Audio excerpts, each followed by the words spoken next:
It's Kate. And Oliver Hudson. Host of the new podcast, Sibling Revelry. That's right. We started this show because, you know what? No one talks about siblings and that dynamic. The siblings, they know each other better than anybody. Yes. You know. Listen to Sibling Revelry on the iHeartRadio app, Apple Podcasts, or wherever you listen to podcasts. I'm Jacob Goldstein. I used to host Planet Money. Now I'm starting a new show. It's called What's Your Problem? Every week on What's Your Problem, entrepreneurs and engineers describe the future they're going to build once they solve a few problems. I'm talking to people trying to figure out how to do things that no one on the planet knows how to do, from creating a drone delivery business to building a car that can truly drive itself. Listen to What's Your Problem on the iHeartRadio app or wherever you get your podcasts. Episode 224, Recession Proofing Your Finances with Meghan Rabuse. Welcome to the Frugal Friends podcast, where you'll learn to save money, embrace simplicity, and live a richer life. Here are your hosts, Jen and Jill. Welcome to the Frugal Friends podcast. My name is Jen. My name is Jill. And we have just a light, fun, airy topic episode for you today. We thought you would really enjoy just a break from the heaviness about recessions. Probably one of the worst R words out there. One of the worst. I can't think it's of early, so I can't. Yeah, can't think of another. Yeah, R word that would be worse. You will leave this episode feeling much more confident, much more educated, much more in control of your finances. Our guest Meghan does an amazing job of breaking down this concept of what's been going on really since January of 2022, what you've already been living in, and what is to come. So this is a very important episode for everyone, no matter where you are in your financial journey. I personally, Jen and I, we chatted about this right after recording later that night, how pivotal this conversation felt for me. So I walked away feeling hopeful and encouraged, and I hope that that's the same for you all as well. She's a phenomenal speaker and just really relatable and helps to break down this topic in some ways that I think will be helpful. So glad you're here. But first, our sponsors. Recommendations. This episode is brought to us by Recommendations, and they want us to know that they are only as good as the person making the recommendation. They're really at the whim. Can't stand hardcore music, but taking a recommendation on a new band from a hardcore fan, not a good idea. Loves taking seafood recommendations from local fishermen? That's a great idea. Recommendations, sometimes they're good, sometimes they're bad. But right now, some personal finance experts are about to give you a recommendation on a new high-yield savings account. So you decide. Rates on high-yield savings accounts are rising, and that means we have a new recommendation for savings accounts. Right now, CIT Bank is offering 1.35% APY on its Savings Connect account with no monthly fees and only $100 minimum to open. If you need a new savings account, head to frugalfriendspodcast.com/CIT to check it out. Love those recommendations. Love them. So after you listen to this one, if you want to, I think you're going to want to go listen to episode 146, Understanding the Stock Market and Investing, with our guest Bola Sokunbi. It might help clear up a few things about the stock market. We don't get heavy into that today. And then another one you might be interested in queuing up is episode 102, Financial Tips When Money is Tight. This one we recorded in March of 2020, where we didn't realize what was going to happen. You know, hindsight is 2020 for lack of a better word. So while I regret that we aired it then, I think it might be good now, because we are already very far into what what you think of as a recession. So these might have, and obviously they're not, if you're living on the border of the poverty line, these are not the tips. That's not what this episode is kind of for. It's kind of, if you've typically had enough money to cover your bills and then some, but you're feeling a pinch because of the change in inflation and stuff like that, that's kind of what these are for. And so later on, we might do more episodes focusing on more lower income scenarios, but not all of our episodes are for everyone, and that's okay. So yeah, I am super excited to share this one because I think this one is for everyone. Everyone should understand this. So after working in corporate finance for over 10 years, Meghan Rabuse of Family Finance Mom, she decided that her and her husband working 60 hours a week each and a nanny raising their growing family was not how they wanted their journey to look. So now she uses all that corporate finance expertise to run Family Finance Mom and host the Finance Explained podcast. Both aim to help women build their financial literacy so they can make better decisions for themselves, their families, and their futures. And Meghan is definitely one of those top 10 people that I follow on Instagram because they actually teach me something new every time they post. And so I honestly do learn new things from Meghan every time I hear from her. And so we're very excited to share her with you. And we think that you're going to get as much out of this, if not more, than we did. So excited. Let's do it. Meghan, thank you so much for coming on the Frugal Friends podcast. We're very excited to have you because I think we're going to learn a lot from this episode, along with all of our listeners. Thank you so much for having me. I'm excited to be here. I have so much to learn in so many areas, and this is definitely one of them. So Jen and I joke often that I joke with her that I do this podcast quite selfishly, just so I can stay motivated and accountable and learn more. And it has done its job. I've learned so much, done so many things I wouldn't have done without this. So, and interviews are my favorite. So thank you for coming and teaching us and sharing your wisdom with us. Absolutely. So let's dive into talking about this really light, fun subject that we have planned today: recession proofing your finances. So tell us, let's get into this recession buzzword. Like, what typically happens in a recession, and how do we know we're heading for one in layman's terms? Sure. So, I think people often use the word recession and it's like this big, scary, intimidating thing. People get really nervous, but it's actually an official economic term with a very specific definition. Officially in the United States, the National Bureau of Economic Research, and you can check out their website at nber.org. They are the official organization in the United States that declares both the start and the end of a recession. Now, unofficially, a recession is simply a slowdown in overall economic activity.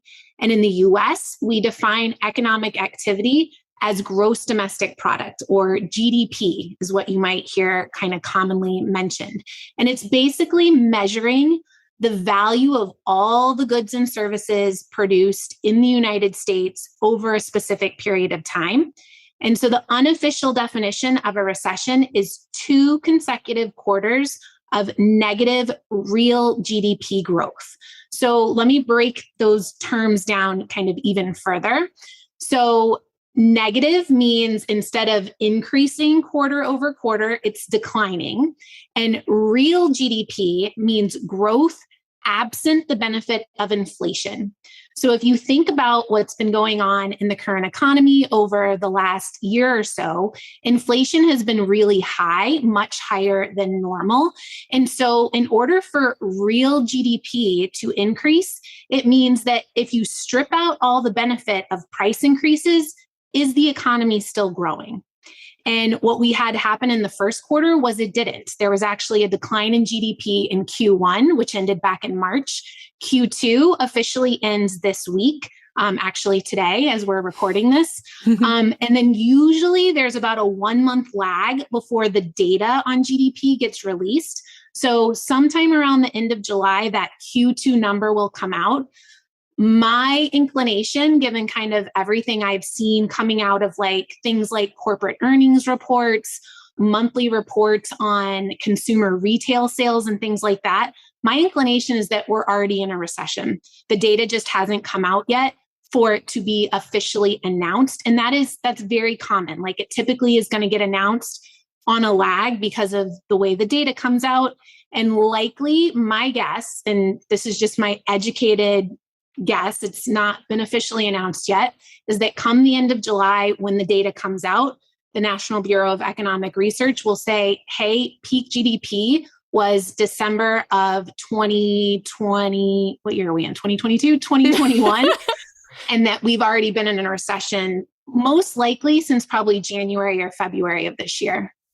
Wow, that's very helpful because while we talk a lot about personal finance and we talk a lot about ourselves slowing down our consumption in the market, we don't correlate that with the overall economy. So it makes it, that definition kind of makes it a little less scary. And to kind of tie it into that, when you look at GDP and the makeup of US GDP, we're a very consumer-driven economy. So GDP is something like 2/3 or almost 70% of GDP is consumer spending, which is literally like you and me going to the grocery store, you and me going to Target, people buying furniture, buying cars, all of that economic consumer activity. So and take a look around at what, you and your friends are doing. Are you buying less than you were buying a year ago? Are you eating out less than you were doing a year ago? Over the pandemic, a lot of people invested in their homes and making their homes more comfortable environments. Like people are doing that less. With the benefit of the stimulus checks that a lot of people received last year, people bought things like new cars. You're not going to do that every single year. And so there is some of that stimulus money pulled demand forward into last year. And now we have those difficult year-over-year comparisons, as well as the fact that just people aren't going to spend money on, especially those big ticket items that people were likely buying last year. You're not going to do that every single year. And so this is kind of if you think of the economy a little bit like a cycle, because economic cycles are kind of the natural progression in the economy, recessions are not unexpected. They happen. It's sort of a natural part of the economic cycle. The economy goes through phases of expansion, contraction, and recovery. And so the recession is just the contraction piece of it. And it's coming from people like the three of us pulling back on our spending. There's something so cathartic and almost hopeful about just hearing the matter of facts of what a recession is. And I think that's the case with so many things. Something can become so scary, particularly when it's unknown. And when we name it, when we identify it, when we put words to it, it makes it, okay, I can understand what that is and I can respond to it rather than just the scary monster behind like the door that I don't even want to open the door. I don't want to look at it because I don't totally understand it. But then once we do see it, it's like, oh, that's not that scary anymore. I can respond. And it's also quite interesting to just know the definition of a recession. I don't know that I had put much thought to it other than, a lot of times people just struggle more. And yes, it's related to the economy, but I don't totally know why it happens. I just need to know I might want to buckle down a little bit more on my spending. But to realize it has to do with what has already come before, that once we get to the word recession, we've already been living in it for half a year. And so even recognizing that it's not what's to come, it's what you've already been living in. And if you've been okay, at least surviving, then there's hope in that. Not to say that it hits people in various ways. So I'm not taking away from suffering in that, but there is something that strikes me as a little hopeful. The resilience piece there.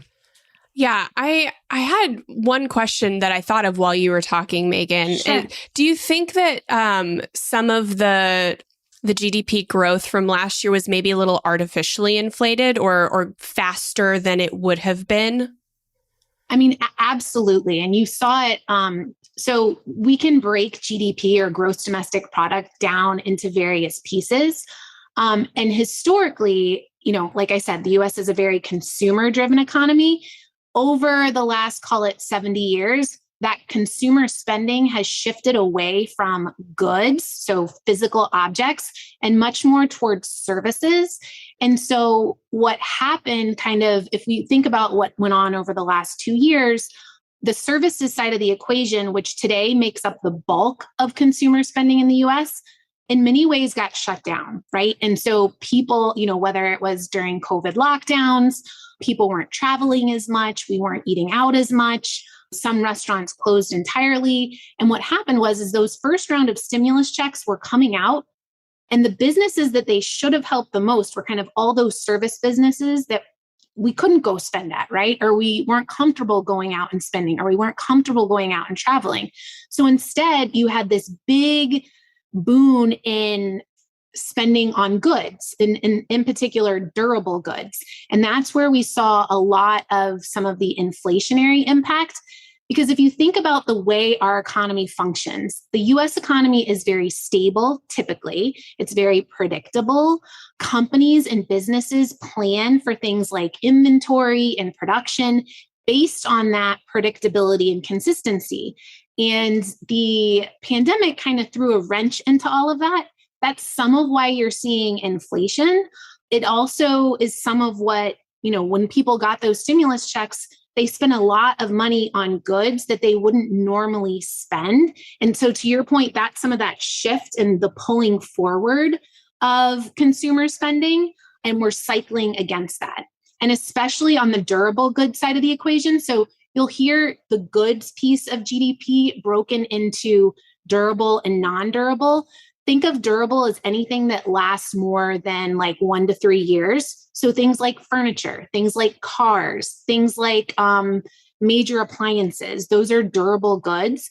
And that's where you saw a lot of like supply chain impact, where you saw a lot of inflation initially, and where you saw kind of a spike in demand. That's not going to like repeat itself again for a while. So to your point, yes, I do think that pulled some of it forward. And so instead of having kind of the smooth, consistent, predictable economy that we're used to, the government, in order to help people, may have overdone it a little bit. And now we're suffering the repercussions of that.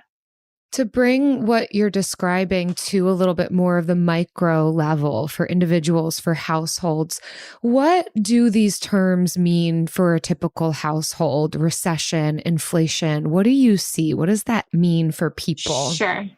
So I think it's important to remember that every household is a part of the economy. The economy is really just the impact of all of our economic behavior at a household level put together and combined. And so I like to kind of think of ourselves all as like little cogs or gears in the economy overall. And so you all need to be turning together in order for the economy to be functioning well. Your spending is somebody else's income and vice versa, depending on your job and what you're doing. So at the micro level, what does a recession mean? Well, it can start as like a lapse of confidence, right? So if everybody's worried that a recession is coming, and so you start to buckle down, maybe you start to like bulk up your emergency fund, so you're increasing your savings and decreasing your spending, it kind of becomes a little bit of a self-fulfilling prophecy. So if everybody starts doing that, you have a collective reduction in consumer spending, which decreases demand at the business level. And so then the next thing that happens is businesses don't see people spending as much. Their revenue is coming down. In order to preserve their profit, they need to cut expenses. And the easiest way for them to cut expenses is by starting to reduce jobs. Now, and so that's why oftentimes you see increase in unemployment associated with a recession. Again, the unemployment piece of it tends to come at a little bit of a lag. I'll come back to that in a second, kind of the leading and lagging indicators of a recession. But that's where at the micro level, that's why people start to get concerned. They start to worry, like, if things slow down, is my job at risk? And so in order to prepare for that, they may want to bulk up their emergency fund. They may want to streamline their budget to like the bare bones level so that they have money set aside in the event that they might lose their job, in the event that it might take them a while to find another job. Now, one thing that is a little bit unique in the current environment is the labor market is extremely tight. What do I mean by that? The unemployment level is near record low levels, kind of back to where we were pre-pandemic, where we were seeing 50-year unemployment rate lows. And at the same time, we've seen record high numbers of job openings. So employers have been trying to hire. And, if you go out and talk to a lot of small businesses, like as an example, my daughter had an eye doctor appointment this week. First of all, it took me 7 months to get her an eye doctor appointment. That's how backed up they are. And second of all, he's been trying to hire someone who fits the glasses so then he can see more patients because he's not doing both. And he hasn't been able to hire someone for over a year that he's been looking. And so, that's one small business, but you hear that story or something like it over and over again. So what is likely to happen kind of on the employment side right now is I think we'll see those job openings reduce. Right now, they've been at the kind of 10 million, 11 million number every month. That's job openings nationwide across all employers. My expectation is we'll start to see that fall, and we have a little bit already. You've already heard kind of big tech companies talking about either layoffs or hiring freezes. That's kind of the first step. And because there's such a tight employment market, I think we're likely to see those job opening numbers fall before we see kind of a big rise in unemployment overall. So that is something I think you can take some comfort in, but just to kind of describe what happens and why people at the micro level react the way they do, it's because of the fear or concern that, their job could be at risk. That's so good to know. It is always a concern when we talk about increasing income. You have to do it at your strategy has to be different in different seasons. And so in a recession, it's definitely, while you still have a job, like a saving type of thing, because you may not get the bonuses you thought that you got last year, and you may not be able to get the promotion or job hop to a higher paying job. Like those opportunities slow down. Well, and the other piece of that is one of the things that we've seen. There's a monthly report that comes out called the JOLT report. It comes out from the Bureau of Labor Statistics, and it stands for Job Opening, Labor Turnover, and Separations. And one of the things that we've seen is that there's a huge number of job openings, like record-breaking level, but also the quit rate, or the people voluntarily leaving their job, has also been at an extremely high level. And that's really what's driving the bulk of separations every month. Now, in a booming economy where there's a huge number of job openings, and in an inflationary environment, it is enticing to jump and switch jobs in order to get a bigger paycheck or for greater opportunity or for better benefits or whatever the case may be. But something that may give people more pause if we're worried that the world or the economy is going to slow down is oftentimes tenure matters in a downturn. So if you are the low man on the totem pole, if you've been somewhere for not very long and there are layoffs, oftentimes you're the first to be cut. So sometimes, you may think twice about making that jump for a higher paycheck, because if things take a turn for the worse, and I think this is especially true if you work in more cyclical industries that are more impacted in economic downturns. So things like leisure and hospitality, oftentimes real estate and construction tends to be more cyclical and more impacted in economic downturns. Sometimes energy can be more impacted in economic downturns. Retail is another area. Those sectors, you might kind of give it a second thought as to whether this is the right time to make a move. AI might be the most important new computer technology ever. It's storming every industry, and literally billions of dollars are being invested. So buckle up. The problem is that AI needs a lot of speed and processing power. So how do you compete without costs spiraling out of control? It's time to upgrade to the next generation of the cloud, Oracle Cloud Infrastructure, or OCI. OCI is a single platform for your infrastructure, database, application development, and AI needs. OCI has 4 to 8 times the bandwidth of other clouds, offers one consistent price instead of variable regional pricing. And of course, nobody does data better than Oracle. So now you can train your AI models at twice the speed and less than half the cost of other clouds.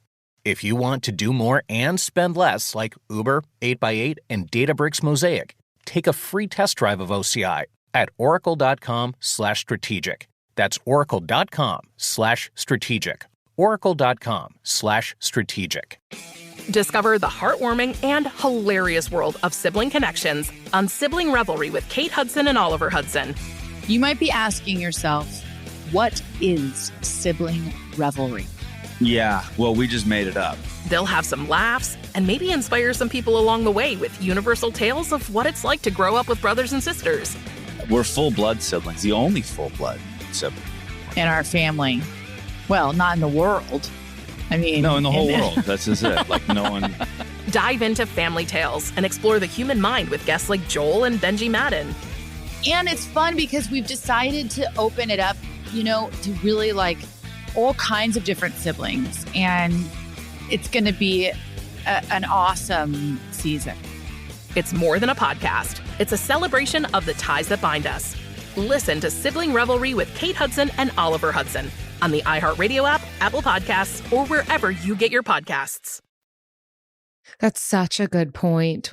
Your own seniority. And that's not to say, I think still in the long run, it is good to look for more opportunity to build your skill set. But particularly right now, that's a fantastic thing to consider when thinking about job hopping and what type of an industry or environment you're working in. It's one of the things we talk about related to knowing how much of an emergency fund you need. It depends on how volatile the field that you're working in is. You want to have a bigger emergency fund if your field might be a little bit more volatile, or you're working for a startup, or you've maybe not been in the company or organization for as long. But considering also where are we economically and what might happen. And it might be worth our while for some of us to stay where we're at and wait it out, the wait and see.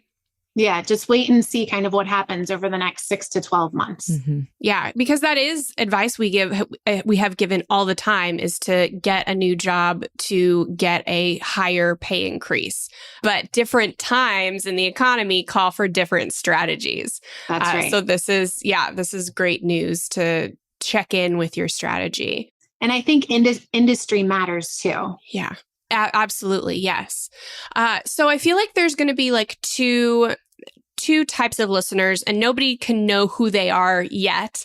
But there's going to be like the one who really is in survival mode during the recession. And then there's the one that is really optimizing and like can put steps forward to thrive. Can you talk about like how the person who feels like they're just surviving, maybe has lost their or will lose their job, thinking about in the future, maybe 6 months, the person who's kind of on the edge and trying to survive, like how do you suggest they kind of like prepare for the recession and kind of survive through it? So one of the things that I always tell my listeners is everybody, no matter your situation and no matter kind of the time of the economic cycle, you may have your monthly budget that you live and breathe every month, but everyone in their back pocket should have what I call a bare bones budget. That if tomorrow you got called in and laid off from your job, that you could have a hit list of the things that you would eliminate immediately. And maybe if this is a bigger concern from you and it's something you're really worried about, maybe you implement some of those sooner rather than later so you can bulk up your emergency fund. So what are some things that might be on that hit list? Make a list of all your subscriptions. Like, are you using them? Everything from Netflix to Spotify to, how many different streaming services do you really need? How many different music services do you really need? Are there services that you use on a monthly basis that you might not need to pay for and you could bring in-house. The other area that I think most families tend to have kind of excess is in food spending. Can you eat more at home? Can you pack your lunch every day? Can you spend less eating out? Can you make your coffee? You know, people get a lot of flack for saying this, but like, I'm a firm believer that like, you know, making my coffee at home every day costs me less than $1 a cup versus if I go to Starbucks, it's like $5.50 for, you know, that adds up every single day. And it has makes a huge difference. Especially if you're, you know, you have two people in your home and you're both doing that. It's not nothing. And so, you know, and the same is true with like eating lunch out or eating dinner out or ordering takeout or getting Uber Eats or all those things. So, you know, if you haven't, and I think one of the things that's hard right now is that a lot of families, because of inflation, have already been doing a lot of this buckling down. But if you haven't, and you're one of those people who is in a cyclical industry, is worried that their job could be at risk, like now's the time to do it if you haven't already. But those are the types of things kind of like I put on my hit list that I know that if I needed to, I could eliminate tomorrow. So that's what I would encourage people to do. And then the other thing is that if you implement it now, then you can start to bulk up your emergency fund. And it sounds like you guys have talked about this with listeners already, but you know, if you're someone that is in one of those more cyclical industries, if you are someone who has changed jobs in the last 6 to 12 months and are lower in seniority, you know, maybe your goal is to strive for like a 6-month emergency fund instead of a 3-month emergency fund. And the other thing is like, don't ever be ashamed, afraid to pursue whatever benefits you are entitled to in the event that your job is eliminated. That is what those benefits are for. And oh, by the way, when you're working, you are paying into those in order to support you and other members of your community in the event that these things happen. And the thing is there often can be a lag or a time in order to like get that all in place. So the sooner you take action to make that happen, the sooner you will start to receive those benefits. And there's no shame in that at all. I think sometimes, you know, people put a stigma on things like that. And, you know, that's what they're there for. They're there to support you when you need them. And so don't be afraid to, you know, pursue those benefits either. Thank you for saying that, Meghan. That's super important reminder, because sometimes despite all of our efforts, we can find ourselves in some really difficult spots, and there is no shame in reaching out for the help that you need from a variety of sources, community and within the government. Like you said, that's why they're there, and we pay into it. So take advantage. Yeah. Definitely. And I just one more like follow up to that. So in 6 months, say somebody still has their job, they're not in one of these cyclical industries, and they feel like, okay, I feel like a little bit more confident. What can they do? Because like there's a saying like millionaires are made in recessions. Like what is one thing people can do to take advantage of the recession for greater wealth building in the future? Invest aggressively. The market is on sale. I mentioned earlier, kind of talking about leading versus lagging indicators.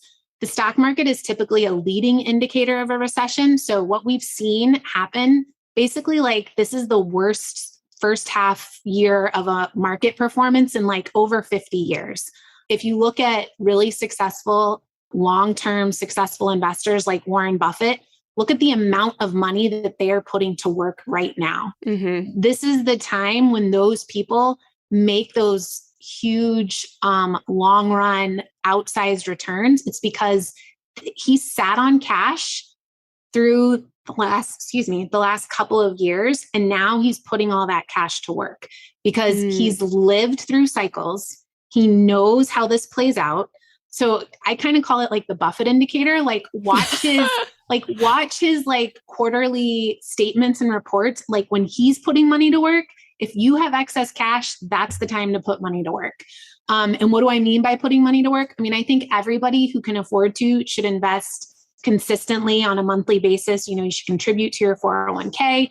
But in a period like this, when the market is on sale, you know, I think sometimes people are like, oh my God, we're in a bear market. The market's down 20%. Well, that means it's 20% less now than it was in December when everybody was like all gung ho about investing in it. So why are you still not all gung ho? It's sort of like if you were eyeballing a pair of shoes, and you really wanted the pair of shoes and you didn't buy them, but now today they're 25% off, like you're like, score, but nobody thinks about the market that way, and you should. And so if you're one of those people who your job is secure, you bulked up your emergency fund, you've ridden out the recession, now is the time to put that money in the market. And because of inflation too, you're going to offset that because having it in a savings account is not going to generate enough interest to offset where inflation is right now. You really need to be investing in order to do that. What were some of the lagging indicators? And you talked about leading and lagging. What were those? The other So one of the lagging indicators is unemployment. So if you look at sort of what happens leading up to it, things like the stock market selling off, things like retail sales slowing down, those are all leading indicators. Lagging indicators tend to be things more like housing starts, things around construction, things around like durable goods sales. And then unemployment is really the big lagging indicator. Yeah. It's amazing. I think many of us, elder millennials and beyond, have really navigated. I mean, this would be for many the third, if not more, recessions that we've been through. So, oh my gosh, yeah, I totally forgot about the tech one. Oh my gosh, we've been here before, but yet, as you mentioned, Megan, Megan, technically this would be 4 because 2000 was the dot-com bubble, 2008 was the Great Recession, which was kind of housing related. 2020 was the pandemic, which officially was like 2 months, but it was a massive kind of boomerang. Yeah. And so this would potentially be 4. I don't know if you count 2000 as an elder millennial. Oh yeah. It's a bonus. Alive. It's a bonus recession. Yes. Yeah, it's a bonus. So we've been here before. And yet, as you said, when we first got on this podcast, it can create anxiety and fear in people, despite a knowledge of it and having been there, done that. Do you have any thoughts, especially paired with your factual knowledge, on what people can do just to help themselves mentally, how to maintain hope, stay afloat within the midst of some of that anxiety? What are you recommending? So I'm a big believer, and I think you guys are too, I believe knowledge is power. And I think sometimes, a lot of times, anxiety comes from fear of the unknown or lack of understanding. I also think there's a tendency, maybe not from millennials, but maybe like the generation below us, to be like, oh, we have this so hard. So on Family Finance Mom, I run a quarterly book club. And the book club for the most recent quarter was actually The 4 Winds by Kristen Hanna, which is a very detailed depiction of what the Great Depression was actually like. That was a good book. And I think it's important perspective. I think it's important to be a student of history, kind of no matter what industry you're in. I think it's important to be a student of history and to learn from it so that we don't repeat the mistakes of the past and that we learn from them. People, I think, say, oh my God, we've been through a pandemic, we've been through a recession. Do you have any idea what it was like for our grandparents and great grandparents who lived through 2 world wars? Oh, by the way, a massive pandemic that killed I don't remember the order of magnitude greater than it was from COVID-19, but the 1920 or 1918 flu was massive. Which, by the way, also triggered a recession. And then not even 10 years later, you had the Great Depression that lasted an entire decade, an entire decade of 20% plus unemployment, where there were people literally in America starving to death. Because on top of kind of a stock market crash, you had massive droughts that lasted for years. People lost their farms, their entire livelihoods, their homes. And I'm not saying that doesn't happen to some people in economic downturns, but it was far wider spread, far longer lasting, and far wider reaching. And so that isn't to minimize kind of the hardship that anybody may have experienced over the last, call it 20 years. But I think that perspective is helpful to know that, economic recessions happen, but every economic recession we've ever had, we've recovered from and gone on to grow and, improve and long term, the economy, the stock market, everything moves up and to the right over the long term.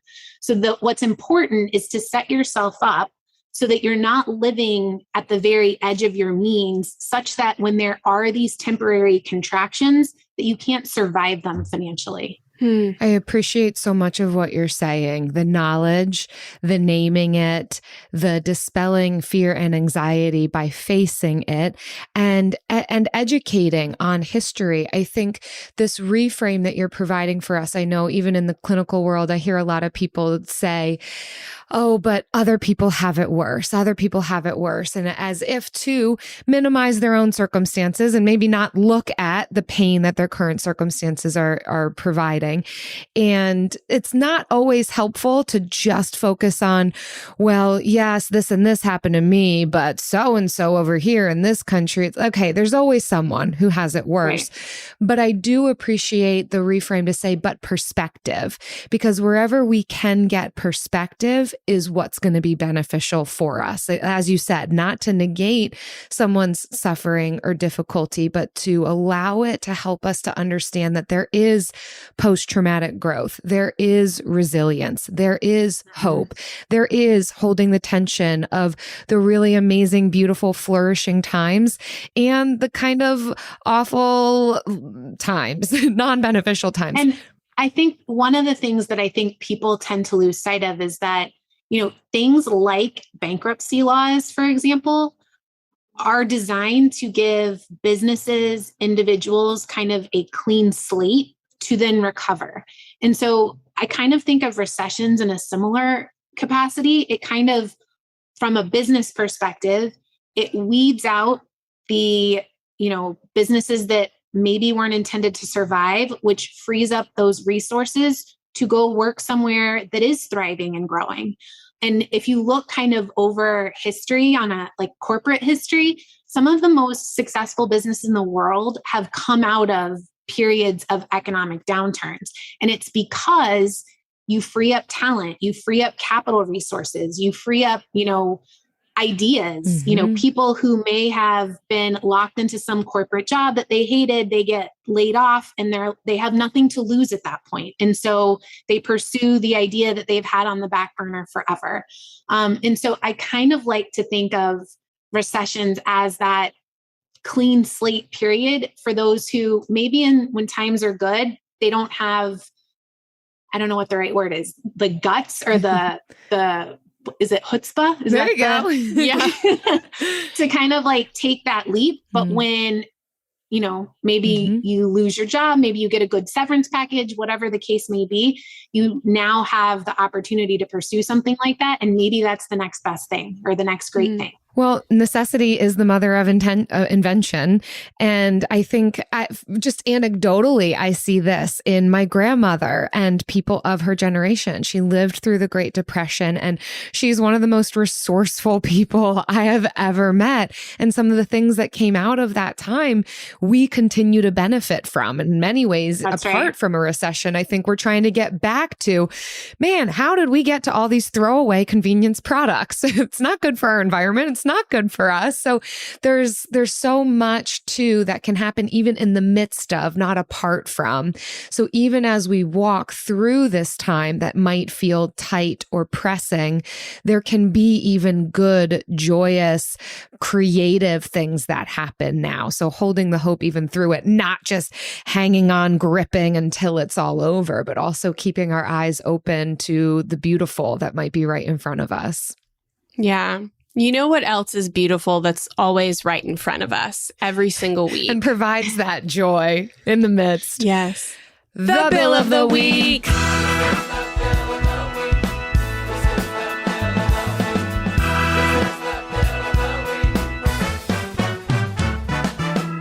That's right. It's time for the best minute of your entire week. Maybe a baby was born and his name is William. Maybe you paid off your mortgage. Maybe your car died and you're happy to not have to pay that bill anymore.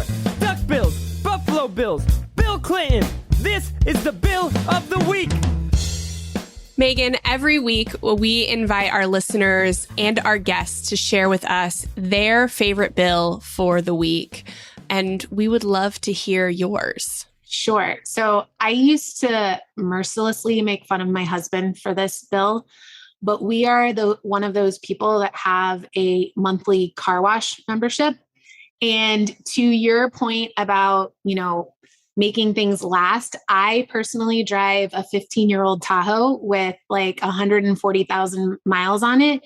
And nobody can ever believe that that's how old it is. And it's because I drive it through the car wash like twice a week because I get unlimited car washes because we pay the $35 a month to have unlimited car washes. And I think that it's a good indicator kind of like some people might not see that as fiscally responsible, but the reality is that after you're home, your car is oftentimes the most expensive asset that people own. And putting money towards maintaining it and keeping it in good condition, which if up here in the Northeast, like we live close to the shoreline, in the winter, they put salt on the roads. Like by going through the car wash every week, we don't get rust on the undercarriage or on the body. And so I can drive a 15-year-old car that still looks like people think it's new. And so that it's worth it to us because it's. Yes, Megan. Awesome. This is music to mostly my husband's ears. He's not listening to this right now, but we have a car wash close to us. We didn't do the monthly membership, but I will say we probably do go at least once a month. And it's actually a really fun experience. It's one of those where you go through the car wash and then they give you the vacuums and the rags and the cleaning products and they're bumping music. And it's a whole experience. I love like a now day they out. Put the lights in there. Yes. They put the club lights inside the car wash. So it feels like you're in the club, but there's soap. Ours has like these creepy, like plastic mold. It looks like something out of It's a Small World, like the Disney ride with like the molded faces. And at Halloween, they put costumes on them and my kids scream. That is so funny. Oh my gosh, haunted car wash. Yes. But I think we have a similar mentality of taking care of our things, even if we get it inexpensively. I don't want to have a museum home, but it doesn't matter the fact that I got my couch used. It's a nice couch. And if I keep it nice, it's going to last me a long time. And my husband says that all the time about the car. If we keep this nice, this could last us a really long time. So vacuuming it out regularly and not allowing the scratches to happen and patching up the paint so that it's not more prone to rust. Like those are the things that are really going to keep it in good shape and hold some level of value. So I appreciate this. Yeah. And having a paid off car and paying $35 a month to run it through the car wash so that I don't have to buy an $80,000 SUV seems like a pretty good trade-off. Love that trade-off. If any of you all listening in also go to an amazing car wash that you want to talk about, or, you've got like an uncle named Bill or a cousin named Bill, or you interacted with the bill of a duck, whatever you got for us, visit frugalfriendspodcast.com/bill. Leave us your bill. Discover the heartwarming and hilarious world of sibling connections on Sibling Revelry with Kate Hudson and Oliver Hudson. You might be asking yourself, what is sibling revelry? Yeah, well, we just made it up. They'll have some laughs and maybe inspire some people along the way with universal tales of what it's like to grow up with brothers and sisters. We're full-blood siblings, the only full-blood sibling. In our family. Well, not in the world. No, in the whole world. That's just it. Like no one. Dive into family tales and explore the human mind with guests like Joel and Benji Madden. And it's fun because we've decided to open it up, to really like all kinds of different siblings. And it's going to be an awesome season. It's more than a podcast. It's a celebration of the ties that bind us. Listen to Sibling Revelry with Kate Hudson and Oliver Hudson on the iHeartRadio app, Apple Podcasts, or wherever you get your podcasts. From the studio who brought you the #1 podcast, The Piketon Massacre, this is Murder 101.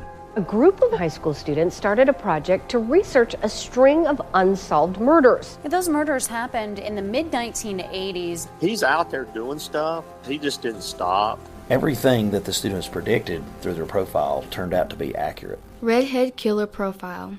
Male, Caucasian, 5'9" to 6'2", 180 to 270 pounds. Unstable home, absent father and a domineering mother. Right-handed, IQ above 100, most likely heterosexual. There is no profile of this killer except for the ones the students created. Just because some of these women no longer have people to speak for them does not mean that they deserve to not be spoken for. What if this guy's still alive? Like, what if he comes after us? I said, are you going to kill me? And he said, yes. Listen to Murder 101 on the iHeartRadio app, Apple Podcasts, or wherever you get your podcasts. And now it's time for the lightning round. Lightning round. So today, this is the least scary part. You go to a car wash that dresses up for Halloween, you can be all right for the lightning round. You gonna be fine here. So today we're gonna talk about what we personally are doing to protect our family from the possible recession. And just like one thing, Megan, you can go first as our guest. All right. Well, we have been doing a lot more food prepping. So in the summer, especially, you can, I feel like the school year keeps families on routine a little bit better. And so in the summer, often you can kind of have less routine. It can lead you to not think about these things, but what we've tended to do is kind of food prep more. So I pack our lunch when we go to the pool instead of eating at the snack shack every single day or ordering Uber Eats every single day. And then also when we come home, there's food that's easy to prepare because I feel like the last few times we've gone out as a family, what used to cost us, call it $40 or $50 for a family of 5 to eat out, it's now $100. And it's not even anything fancy, right? I used to expect if I went out and spent $100 on a dinner, that was a high end. No, now that's sandwiches and fries at a quick casual restaurant. Mm-hmm. And so it just becomes something that isn't worth it to us anymore, unless it's truly a special occasion. And so that is one thing that we definitely have been paying more attention to and doing a lot more of. Well done. Food can be the biggest barrier. And like you said, when routine is knocked off course, that can be when we have the hardest time with some of our well-intentioned plans. Yes. So for us, it's not me in particular, but one of the places where we saw our costs rising pretty rapidly was gas, especially for my husband's truck. Mm-hmm. And he has a motorcycle, so he has switched to driving his motorcycle to work instead of his truck. And he has been able to cut down drastically on the amount of times he's getting gas. And I work from home, so we've really cut that part of our budget really, really well. So that's smart. We recession-proofed ourselves 2 years ago by all the things that Living Tiny helped us with. But yeah, we're a one-car family, and really the pandemic has helped to train me to eat at home and cook at home, and working from home does help with that. I would say in particular for us, what I am becoming more focused on is beefing up our emergency fund. It is still not fully funded. For me, fully funded will be 6 months worth of living expenses, and I'm not there yet, but I think a little bit more of a focus on that than beefing up some of the sinking funds that I was previously focused on. The one nice thing there too is, I don't know about you guys, but I finally am getting emails from my high yield savings account saying they're actually increasing the interest rate. So it's still not enough to come anywhere close to offsetting inflation, but earning 1.6% feels a lot better than earning the 0.4 and 0.5% that we have been seeing. So yeah, absolutely. That feels good. So Megan, you are a not just a wealth of knowledge, but you are a wealth of unique knowledge in the sea of personal finance creators. I feel like you offer such unique expert advice. So where can people get more from you if they want to keep learning about this stuff? So the place where you can find me kind of most often on a daily basis is on Instagram at Family Finance Mom. You can also find my blog, familyfinancemom.com. And actually, given kind of the topics we've talked about here, I have some great posts about kind of what is a recession generically, and it kind of talks about the economic cycle and the stages of the cycle. There's also one that talks about the history of past recessions. So if you want to know like what caused the last 5 major recessions, what steps were taken to get us out of it, and how did we recover, and what did some of these things look like? Like how much did the economy decline? How much did unemployment increase? Again, to that knowledge is power and kind of easing that anxiety. Like how long did they last, for example? You can find all that at familyfinancemom.com.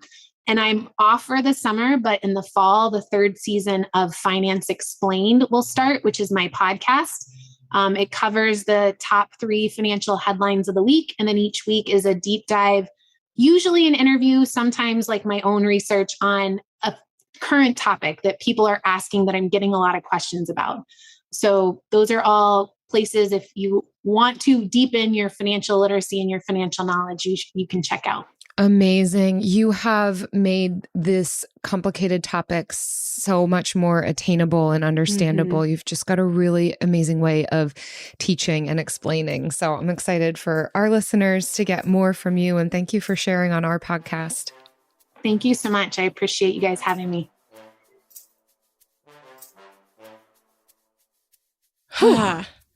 Yes. How do you feel after that? Lighter.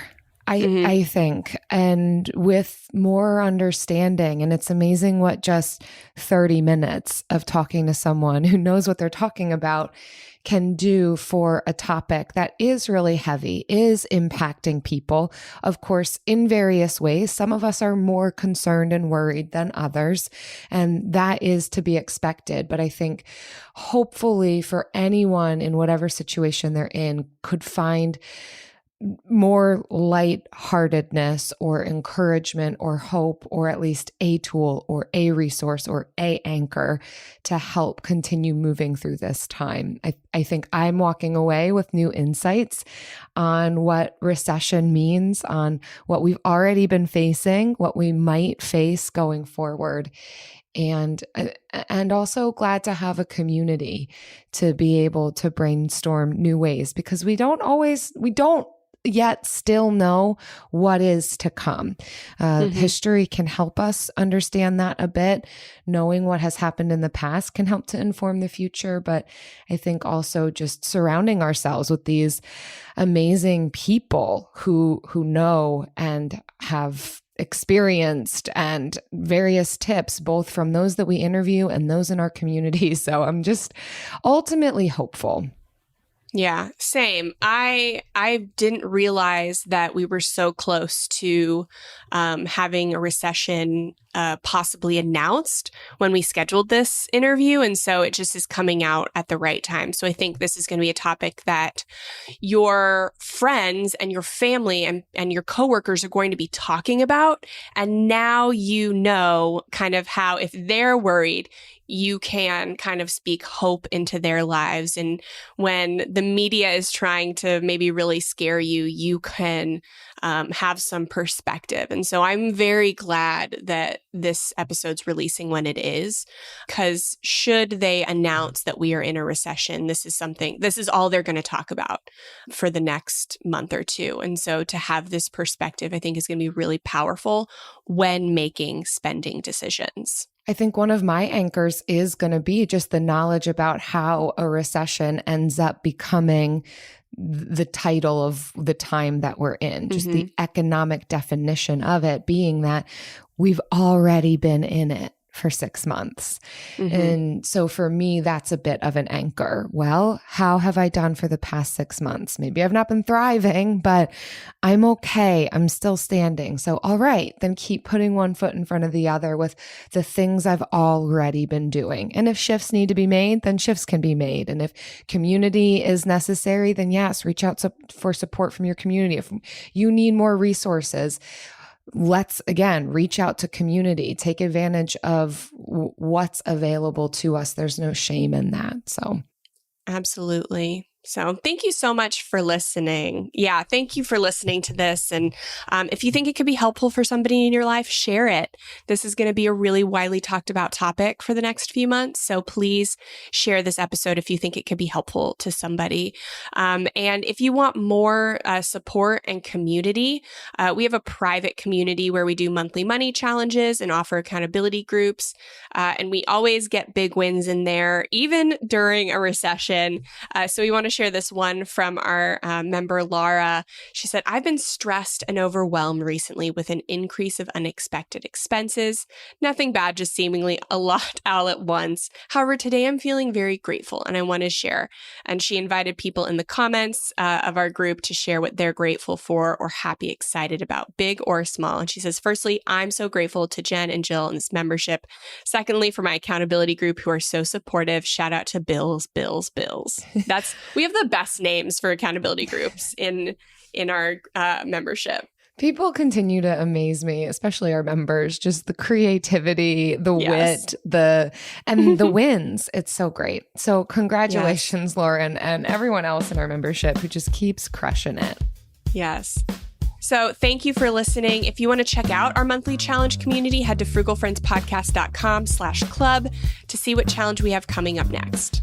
See you next week. Frugal Friends is produced by Eric Sirianni.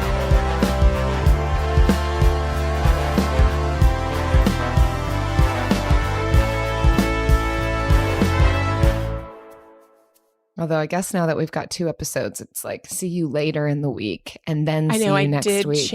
I did change the outline to say, see you next time. See ya next time. Whenever that next time might be. Yes. For those binging, it might just be 1 minute from now. Yeah. It might be tomorrow.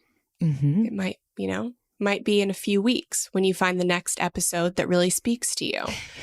But whenever the next time we see you is, we look forward to it. We look forward to hanging out with you.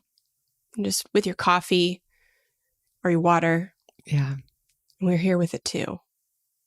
Just my friend Jenna says that she does listen to this podcast pretty regularly, which Pizza Jenna? No, she's not Pizza Jenna. Oh, sorry. I mean, she is, but we can't call her Pizza Jenna. I'm sorry, Jenna. My amazing, beautiful, lovely, accomplished, intelligent, witty, phenomenal mother, fantastic wife, beautiful friend, Jenna, listens to this podcast. That's too long of a title. Regularly. Well, I believe all those things about her. Which I don't expect my close friends to actually listen to the podcast. Like, they're welcome to, but like I it's not an expectation for a relationship with me. But she texts me regularly. She just texted me today. She was excited about the advertising that was happening on our podcast. But a Canadian journalist, his podcast was just advertised. Malcolm. We don't Gladwell. have Malcolm Gladwell. Yeah. Yeah. He's an author. He's pretty famous, Jill. He is. I know. Yeah. I recognized him once I looked him up. But his podcast Canadian guy. I said Canadian journalist. I'm not wrong. His podcast was advertised on our podcast. She was so excited about it, but I had no idea.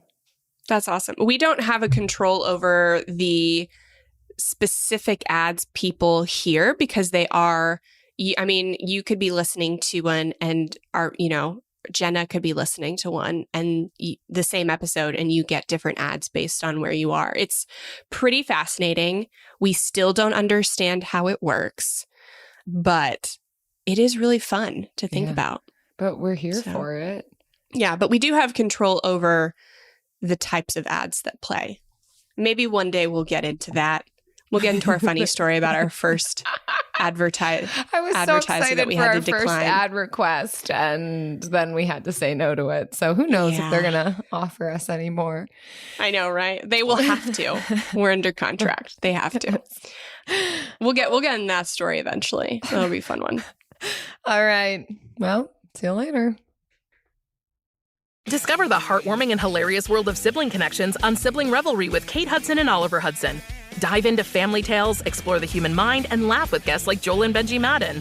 It's more than a podcast, it's a celebration of the ties that bind us. And it's fun because we've decided to open it up to really like all kinds of different siblings. And it's going to be an awesome season. Listen to Sibling Revelry with Kate Hudson and Oliver Hudson on the iHeartRadio app, Apple Podcasts, or wherever you get your podcasts. I'm Jacob Goldstein. I used to host Planet Money. Now I'm starting a new show. It's called What's Your Problem? Every week on What's Your Problem, entrepreneurs and engineers describe the future they're going to build once they solve a few problems.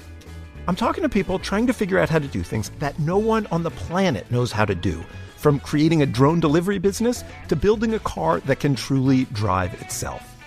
Listen to What's Your Problem on the iHeartRadio app or wherever you get your podcasts.